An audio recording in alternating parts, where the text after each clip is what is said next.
सरकारी मुलाजमतें।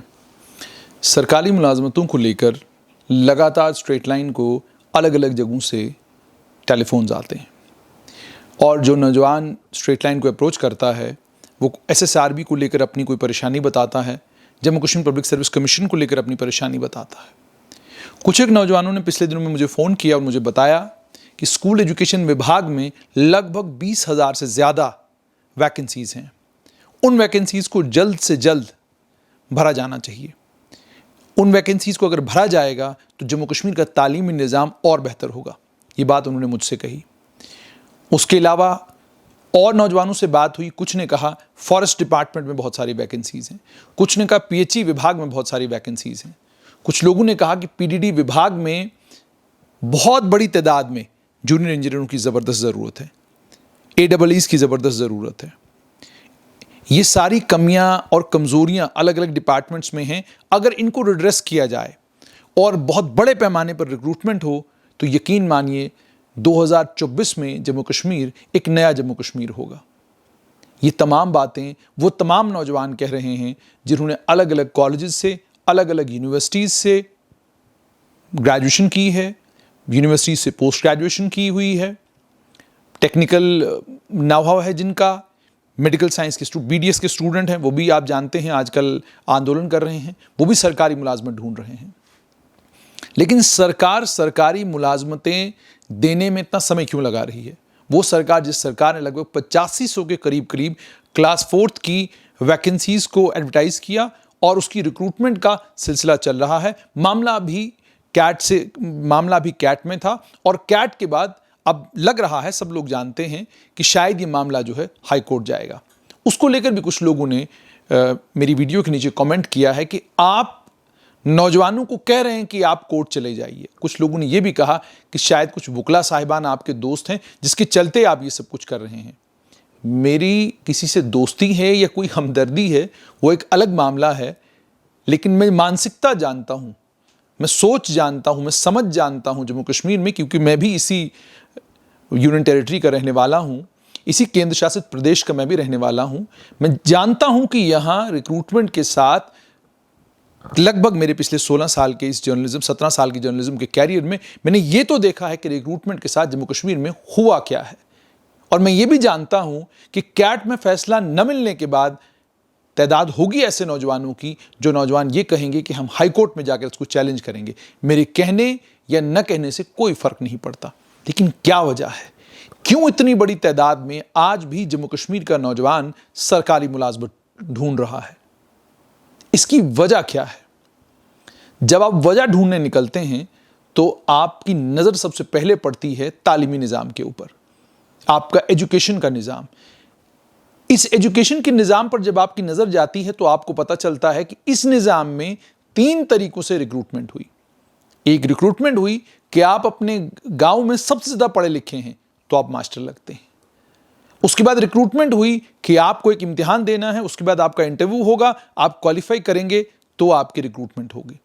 उसके बाद तीसरा ज़ाब्ता ये हुआ कि आप पब्लिक सर्विस कमीशन में जाएंगे, आप एक इंटरव्यू फेस करेंगे, इंटरव्यू को फेस करने के बाद आपकी सिलेक्शन होगी और आपका मेरिट भी मैटर करेगा, आपका JRF और आपका नेट स्लेट क्वालिफाई करना भी वहाँ पर अहमियत रखेगा।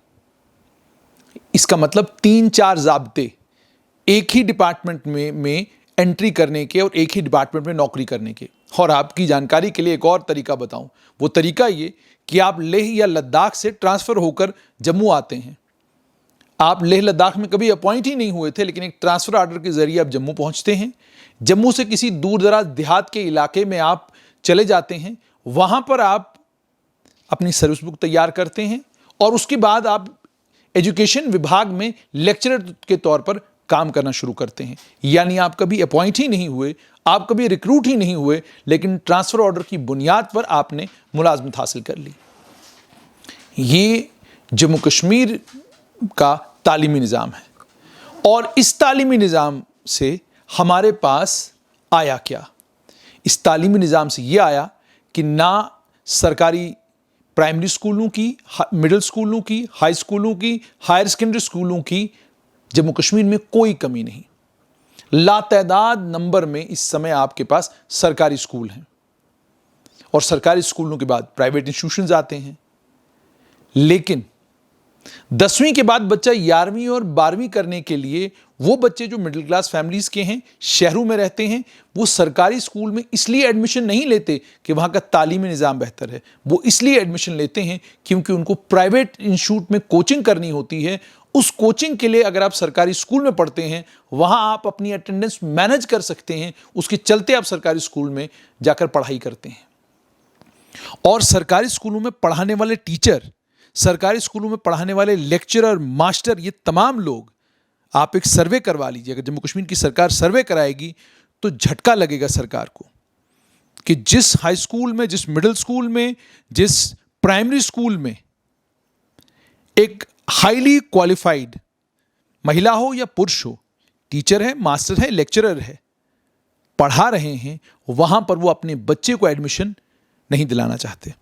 वो अपने बच्चे को उस स्कूल में पढ़ाई नहीं कराना चाहते हैं।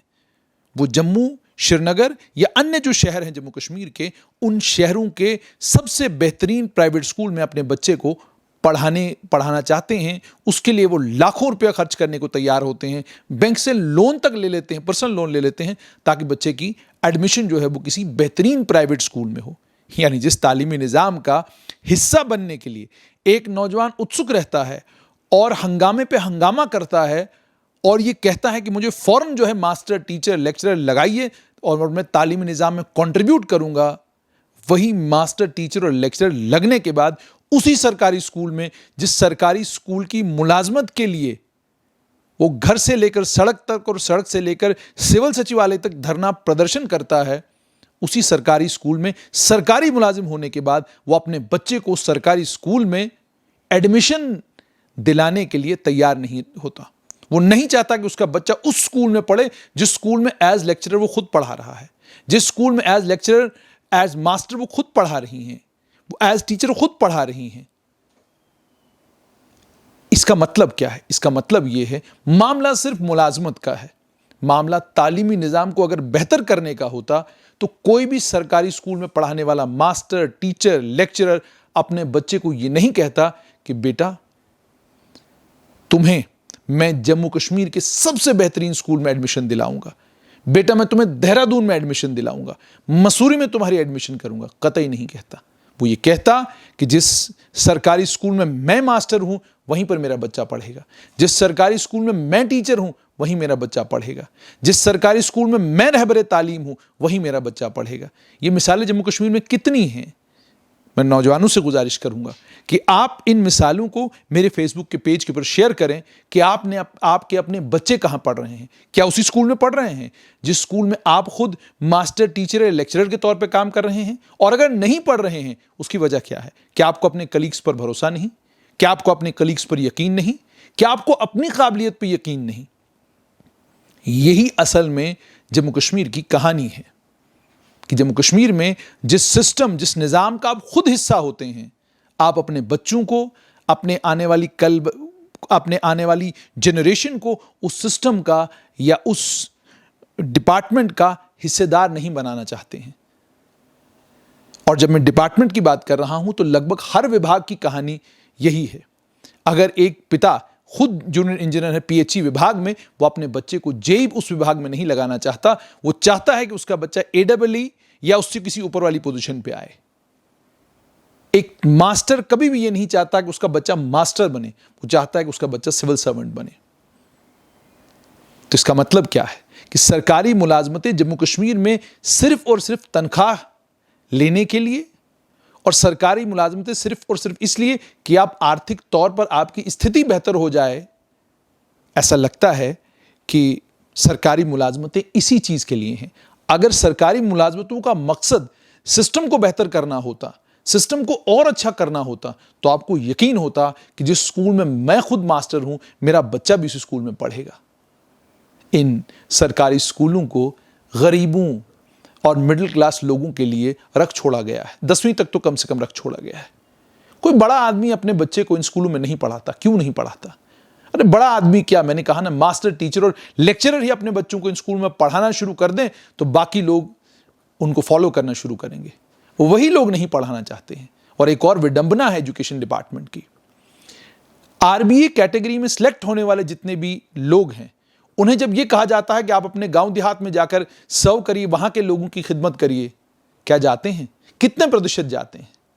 जो लोग रहबरे तालीम लगने के लिए, जिन लोगों ने झगड़े किए, जिन लोगों ने उस समय हर तरह का आंदोलन किया, आज जब उनको कहा जाता है कि जिस गांव में आपको लगाया गया है उसी गांव के लिए आपको लगाया गया है, क्या आज रहबरे तालीम की डिमांड नहीं है कि हमारी भी ट्रांसफर होनी चाहिए? हमारी भी ट्रांसफर जो हमारे नज़दीकी गांव में होनी चाहिए। और जाहिर सी बात है, वजह भी है कि किसी बच्ची की शादी अगर उसके गांव के बाहर हो गई तो वो पूरी ज़िंदगी थोड़ी अपने गांव में रहेगी, उसको तो जाहिर सी बात है वहीं जाना है जहां उसकी शादी हुई है। तो आज वो, अब ये तो महिलाओं के मामले हैं, यहां तो पुरुष भी ऐसे हैं जो ये कहते हैं जी मैंने वहां नहीं जाना, मेरी ट्रांसफ़र यहां मत करिए, मुझे वहां मत भेजिए। शहर के दाएं बाएं सब लोग रहना चाहते हैं। क्यों? किस लिए? क्या वजह है? आप तो सिस्टम में कंट्रीब्यूट करने आए हैं, आप तो सिस्टम को बदलने आए हैं, आप तो निज़ाम को अच्छा करने आए हैं। तो अगर आपका मकसद निज़ाम को अच्छा करना है, अगर आपका मकसद निज़ाम को बेहतर करना है, तो घर से क्यों न शुरुआत की जाए? आप अपने बच्चों को सबसे पहले इन सरकारी स्कूलों में एडमिशन दिलवाइए। आप अपने घर से शुरू करिए ना। वो आईएएस बाबू, वो केएस बाबू जो बाकी दुनिया को ये कहता है कि सरकारी स्कूलों में बहुत बेहतरीन आला तालीम, बहुत बेहतरीन तालीम का निज़ाम हम लोगों ने कर रखा है, तो जनाब आप अपने बच्चों को सबसे पहले वहाँ एडमिट करिए। आप क्यों इन प्राइवेट स्कूलों में दौड़े फिरते हैं? आप क्यों प्राइवेट स्कूलों में सिफारिशें करवा कर अपने बच्चे की एडमिशन के लिए जाते हैं? क्या ज़रूरत है? सरकारी स्कूलों में तो आला तालीम मिल रही है, हाईली क्वालिफाइड पीएचडी और कितने क्वालिफाइड लोग हैं जो इन स्कूलों में पढ़ा रहे हैं। क्या वजह है? आप क्यों नहीं चाहते कि आपका बच्चा इस सिस्टम का हिस्सा बने?